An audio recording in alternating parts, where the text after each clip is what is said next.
Hi friends, IBM ಅಲ್ಲಿ freshers ಸಲುವಾಗಿ hiring ನಡೆಸ್ತಾ ಇದ್ದಾರೆ. ರೋಲ್ ಬಂದ್ಬಿಟ್ಟು ಅಸೋಸಿಯೇಟ್ ಡೆವಲಪರ್ ಅಂತ. ಕಂಪನಿ ನೇಮ್ ಬಂದ್ಬಿಟ್ಟು ಐಬಿಎಂ ಒಂದು ದೊಡ್ಡ ಒಳ್ಳೆ ಕಂಪನಿ, ವರ್ಲ್ಡ್ ಅಲ್ಲೇ ಚೆನ್ನಾಗಿರೋ ದೊಡ್ಡ ಕಂಪನಿ ಇದು. ಯಾರು ಈ ಅಪರ್ಚುನಿಟಿ ಮಿಸ್ ಮಾಡ್ಕೋಬೇಡಿ.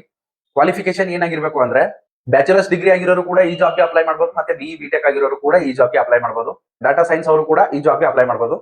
ಎಕ್ಸ್ಪೀರಿಯನ್ಸ್ ಬಂದ್ಬಿಟ್ಟು 0 to 1 year ಎಕ್ಸ್ಪೀರಿಯನ್ಸ್ ಇರೋರು ಕೂಡ ಈ ಜಾಬ್ಗೆ ಅಪ್ಲೈ ಮಾಡಬಹುದು. ಎಲಿಜಿಬಿಲಿಟಿ ಏನೇನ್ ಇರಬೇಕು ಅಂತಂದ್ರೆ ಮಿನಿಮಮ್ 60% ಮಾರ್ಕ್ಸ್ ತಗೊಂಡಿರ್ಬೇಕು ನಿಮ್ ಡಿಗ್ರಿಯಲ್ಲಿ. ಹಂಗೆ ಬ್ಯಾಕ್ಲಾಗ್ಸ್ ಇರಬಾರ್ದು. ಲೊಕೇಶನ್ ಪ್ಯಾನ್ ಇಂಡಿಯಾ ಆಗಿರುತ್ತೆ. ಈವನ್ ಬೆಂಗಳೂರಲ್ಲೂ ಕೂಡ ಹೈರಿಂಗ್ ನಡೀತಾ ಇದೆ. ನಿಮ್ಗೆ ಏನಾದ್ರು ಅಪ್ಲೈ ಮಾಡಕ್ಕೆ ಲಿಂಕ್ ಬೇಕು ಅಂತಂದ್ರೆ ಕಮೆಂಟ್ ಅಲ್ಲಿ ಹಾಯ್ ಅಂತ ಕಳಿಸಿ, ನಾನು ನಿಮ್ಮ ಮೆಸೇಜ್ ಬಾಕ್ಸ್ಗೆ ಡೈರೆಕ್ಟ್ ಆಗಿ ಲಿಂಕ್ ಕಳಿಸ್ತೀನಿ. ನೀವು ಅಫಿಷಿಯಲ್ ವೆಬ್ಸೈಟ್ ಇಂದ ಹೋಗಿ ಅಪ್ಲೈ ಮಾಡಬಹುದು. ನಿಮ್ ಫ್ರೆಂಡ್ಸ್ ಯಾರು ಜಾಬ್ ಹುಡುಕ್ತಾ ಇದ್ರೆ ಅವ್ರಿಗೂ ಕೂಡ ಶೇರ್ ಮಾಡಿ, ಅವ್ರಿಗೂ ಹೆಲ್ಪ್ ಆಗುತ್ತೆ ಫ್ರೆಂಡ್ಸ್. ಇನ್ನೇನ್ ಬೇಕು, IBM ಅಂತ ಒಂದು ದೊಡ್ಡ ಒಳ್ಳೆ ಕಂಪನಿಲಿ ಕೆಲಸ ಪಡ್ಕೋಬೇಕಂದ್ರೆ ತುಂಬಾ ಕಷ್ಟ ಪಡ್ಬೇಕು. ಸೊ ನೀವು ಅಪ್ಲೈ ಮಾಡೋದು ಮಾಡಿ, ಸೆಲೆಕ್ಟ್ ಆಗೋದು ಬಿಡೋದು ನೆಕ್ಸ್ಟ್. ಇಂತ ದೊಡ್ಡ ಒಳ್ಳೆ ಕಂಪನಿನ ನೀವು ಏನಾದ್ರು ಇಂಟರ್ವ್ಯೂ ಫೇಸ್ ಮಾಡಿದ್ರೆ ನಿಮ್ಗೆ ಇಂಟರ್ವ್ಯೂ ಎಕ್ಸ್ಪೀರಿಯನ್ಸ್ ಬೆಳೆಯುತ್ತೆ. ನೀವು ಮುಂದೆ ಚಿಕ್ಕ ಇಂಟರ್ವ್ಯೂನ ಆರಾಮಾಗಿ ಪಾಸ್ ಮಾಡಬಹುದು. ನಿಮ್ ರೆಸ್ಯೂಮ್ ಶಾರ್ಟ್ ಲಿಸ್ಟ್ ಆಗ್ಲಿ ಬಿಡ್ಲಿ, ಫಸ್ಟ್ ಆಫ್ ಆಲ್ ನೀವು ಫಸ್ಟ್ ಅಪ್ಲೈ ಮಾಡಿ ಅಷ್ಟೇ. ನಿಮ್ಗೆ ಹೇಳ್ತಾ ಇದೀನಿ, ಶಾರ್ಟ್ ಲಿಸ್ಟ್ ಆಗ್ಲಿ ಬಿಡ್ಲಿ, ಅಪ್ಲೈ ಮಾಡೋದು ಮಾಡಿ. ಅದು ಲಾಸ್ಟ್ ಅಲ್ಲಿ ನೋಡ್ಕೊಳ್ಳೋಣ ಸೆಲೆಕ್ಟ್ ಆಗುತ್ತಾ ಬಿಡುತ್ತಾ ಅಂತ ಅನ್ಕೊಳ್ಳೋದು. ಮರಿಬೇಡಿ, IBM ತುಂಬಾ ಒಳ್ಳೇದು ಕಂಪನಿ. ಇನ್ನೊಂದು ಹೇಳ್ತಾ ಇದೀನಿ ಎಲ್ಲರಿಗೂ, ನಾನು ಇದೇ ಲೊಕೇಶನ್ ಅಲ್ಲಿ ಜಾಬ್ ಬೇಕು, ನಂಗೆ ಇದೇ ಫೆಸಿಲಿಟಿ ಬೇಕು, ಹಿಂಗೆ ಬೇಕು, ಅದೇ ತರ ಬೇಕು, ಅದೇ ಜಾಬ್ ಬೇಕು ಅಂತಂದ್ರೆ ಯಾರು ಜಾಬ್ ಮಾಡಕ್ಕಾಗಲ್ಲ.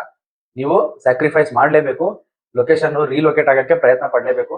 ಅದಾದ್ರೆ ಜಾಬ್ ಮಾಡಕ್ಕಾಗಲ್ಲ ಯಾರು. ಸೊ ಜಾಬ್ ಮಾಡ್ಬೇಕು ಅಂತಂದ್ರೆ ಇಂಥದೆಲ್ಲ ಸ್ಯಾಕ್ರಿಫೈಸ್ ಮಾಡ್ಲೇಬೇಕು ಫ್ರೆಂಡ್ಸ್. ನೆಕ್ಸ್ಟ್ ವಿಡಿಯೋದಲ್ಲಿ ಸಿಗ್ತೀನಿ. ಬಾಯ್.